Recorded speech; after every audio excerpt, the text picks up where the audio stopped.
Как это ни грустно, но лето все ближе приближается к своему логическому завершению. Однако не стоит грустить. Для того, чтобы поднять ваше настроение, я подготовил очередную порцию самых интересных и нескучных новостей из мира здоровья и медицины. Здравствуйте, мои хорошие!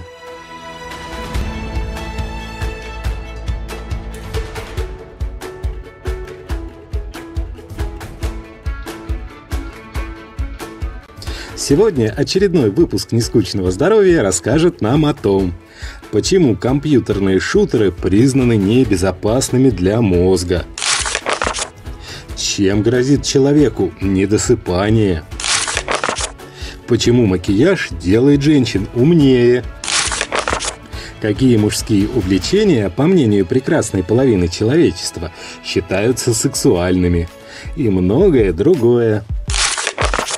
Употребление энергетиков – первый шаг к наркомании. Сотрудники университета Мэриленда следили за молодыми людьми в течение 5 лет, с 21 года до 25 лет.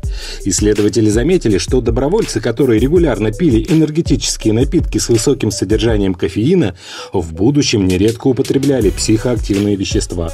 В частности, участники, увлекавшиеся энергетиками с высокими содержаниями кофеина в возрасте 25 лет, злоупотребляли алкоголем и использовали стимуляторы, например, кокаин, чаще, чем добровольцы, которые энергетиками не увлекались. Эксперты рассказали, стоит ли оставаться друзьями с бывшим партнером. Ученые из университета Канзаса провели 2 исследования. В первом приняли участие 170 женщин и 110 мужчин, а во втором 300 женщин и 250 мужчин. Исследователи определили 4 основные причины, по которым бывшие партнеры оставались друзьями. Первая причина – романтические чувства к бывшему партнеру. Такая опасная дружба обычно длится дольше всего. Вторая причина – эмоциональная поддержка, доверие и советы бывшего партнера. Третья причина – наличие общих детей или общего бюджета. Наконец, 4-я причина – вежливость. Крепкая и долгая дружба между бывшими партнерами возникала по 3-й и 4-й причинам. Специалисты пришли к выводу, что оставаться друзьями с бывшим партнером стоит в том случае, если причина не в оставшихся к нему чувствах. Умеренное потребление алкоголя помогает стать креативнее. Пол-литра пива или небольшой бокал вина способны раскрыть творческий потенциал человека. Это установили сотрудники университета Граца, проведя эксперимент с участием 70 добровольцев. Участники пили обычное либо безалкогольное пиво. Затем их просили выполнить задание, например, назвать слово, которое связывает 3 других слова. Эксперимент показал, что алкоголь пробуждал креативность. Участники, которые употребили алкоголь в начале эксперимента, чаще успешно справлялись с заданиями нахождения связи между словами. Также они немного лучше справлялись с заданием на творческое мышление, хотя различия не были статистически значимыми. По словам ученых, алкоголь помогает взглянуть на задачу с другой стороны и найти альтернативные решения. Еще исследователи обнаружили, добровольцы, употребившие алкоголь, хуже справились с заданием на когнитивный контроль и концентрацию внимания.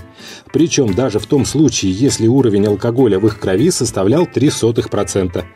Это эквивалентно пол-литрам пива или небольшому бокалу вина для мужчин, и четверти литра пива и половине небольшого бокала вина для женщин. Компьютерные шутеры признали небезопасными для мозга человека. Принято считать, что компьютерные игры могут стать неплохой тренировкой для мозга. Однако университет Монреаля доказал, некоторые игры в конечном счете приводят к повреждениям мозга. Исследования показали, что определенные игры действительно активизируют когнитивные функции мозга, повышают внимание и укрепляют кратковременную память.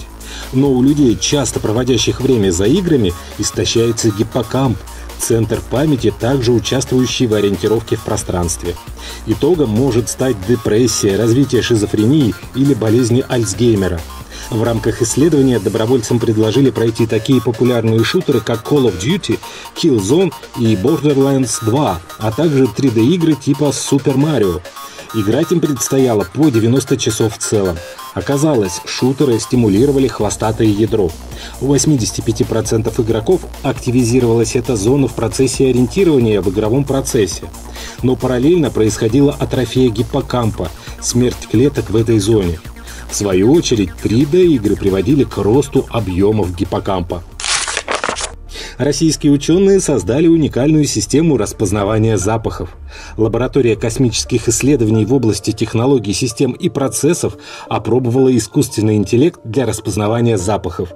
Речь идет о системе «Электронный нос», идентифицирующей запахи широкого класса химических веществ.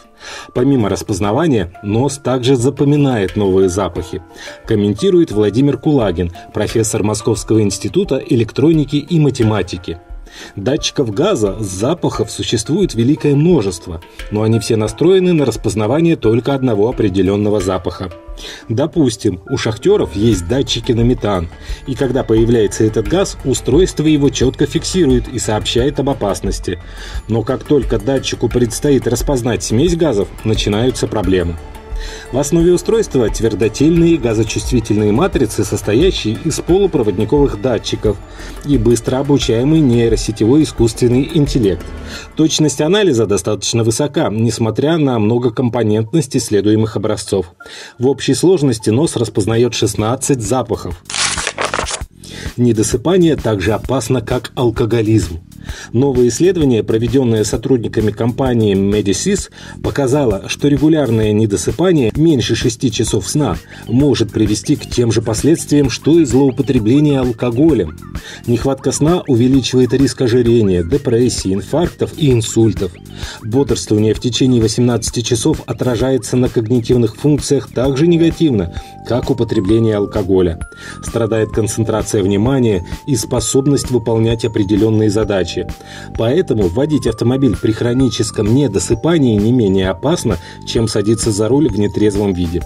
Специалисты добавляют, сон играет важную роль в регуляции уровней грелина, кортизола и лептина, гормонов, связанных с аппетитом. Поэтому при нехватке сна повышается аппетит. В результате человек переедает и набирает вес. Другое недавнее исследование показало, что при недостатке сна мозг начинает поедать себя. Вследствие этого повышается риск развития болезни Альцгеймера и других неврологических расстройств. Психологи выяснили, какие мужские увлечения считаются сексуальными. Многие женщины признаются, их возбуждают определенные увлечения сильной половины человечества. Около 70% женщин-респондентов, принимавших участие в исследовании, считали очень сексуальным, если мужчина занимался выпечкой. Способность испечь настоящий торт – эталонное качество. Далее на втором месте шли танцы. Об этом говорили 60% женщин. Также в первой тройке самых привлекательных хобби оказалось рисование. 50% проголосовали за это. Меньше всего женщин возбуждало, если мужчина шил, занимался аэробикой, вязанием и бисероплетением. Холодильники россиян скрывают опасный канцероген. Сотрудники Московского государственного университета имени Ломоносова исследовали рацион россиян и состав привычных для многих продуктов. Как стало известно, среди таких продуктов можно найти картофель, пшеницу, рожь, кофе. Во всех этих продуктах был обнаружен канцероген акриламид, провоцирующий рак. По словам эксперта ООН по химической безопасности, вице-президента РАЭН, заслуженного профессора МГУ имени Ломоносова Валерия Петросяна, вывод основан на последних испытаниях европейских ученых. К примеру, было доказано наличие серьезных доз акриламида в продуктах питания и напитках, которые были приготовлены из картофеля, пшеницы, ржи, овса, ячменя и кофе при температуре 120 градусов и выше. Эксперименты показали, акриламид образуется при взаимодействии аспарагиновой кислоты и некоторых сахаров. Это чрезвычайно токсичное соединение, поражающее нервную систему, печень и почки человека. Также оно раздражает слизистые оболочки. Уникальный случай. В Африке живет ребенок, победивший ВИЧ. Медицинский мир разорвала новость о том, что в ЮАР проживает ребенок, девочка, родившаяся от ВИЧ-инфицированной матери и уже 8 лет успешно борющаяся с вирусом без антиретровирусных препаратов, комментирует эксперт Ави Виалари. Подобные случаи крайне редки. Изучая их, мы ищем пути для того, чтобы полностью избавить больных от инфекции. Мне кажется, что прием противовирусных препаратов в раннем возрасте помог иммунитету девочки подавить вирус, и теперь нам нужно понять, чем она отличается от остальных пациентов. В медицине известно несколько случаев, когда организм подавлял ВИЧ на долгое время, однако вирусные частицы все равно оставались в организме. Что касается африканской девочки, то ее спасло раннее начало антиретровирусной терапии. Лекарства ей давались с первого месяца жизни на протяжении 40 недель, а ранняя терапия замедлила развитие инфекции. Согласно статистике, благодаря этому можно отказаться от лечения на 2 года. Но 9-летняя пациентка смогла полностью избавиться от вируса. Макияж делает женщин умнее, показал эксперимент. Ученые из Гарвардского университета утверждают, у женщин, пользующихся косметикой, академическая успеваемость выше. Специалисты связывают это с так называемым эффектом губной помады. Данный психологический феномен заключается в том, что нанесение макияжа повышает самооценку, а это, в свою очередь, может влиять на когнитивные способности. В новом исследовании принимали участие 3 группы женщин. Участниц попросили пройти несколько тестов. Перед этим первая группа нанесла макияж, вторая прослушала позитивную музыку, а третья раскрасила нарисованные лица людей. Исследование показало, прослушивание позитивной музыки положительно повлияло на когнитивные способности женщин. Однако участницы, которые нанесли макияж, справились с тестами лучше всего. Их баллы были существенно выше по сравнению с 2 другими группами. А на сегодня это все. Не болейте. Подписывайтесь на канал «Доктор по соседству» и не забывайте нажать на колокольчик в углу экрана, чтобы вовремя узнавать о выходе новых выпусков.